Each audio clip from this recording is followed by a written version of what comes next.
United States has urged the UN Security Council to condemn North Korea's missile launches, while warning that the body's failure to respond has become dangerous.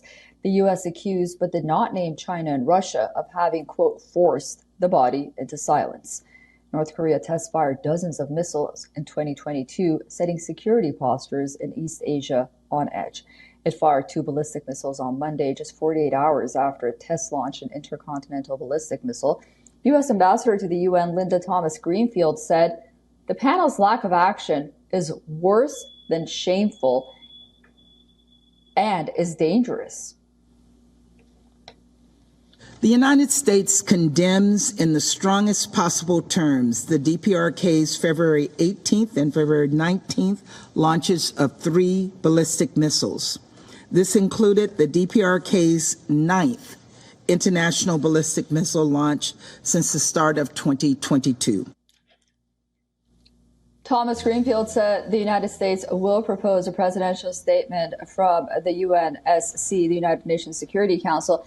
She said that all 15 members should be agreeable to condemn the North Korea's unprecedented missile launches, to urge Pyongyang to comply with sanctions on the part of the UN Security Council resolutions, and to engage in meaningful dialogue.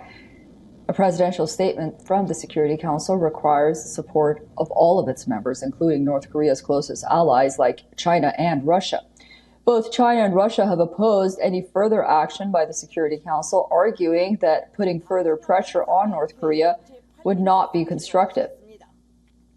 Thomas Greenfield said even if permanent members of the Security Council continue to block action, the United States will nevertheless propose the adoption of a statement condemning North Korea's launches.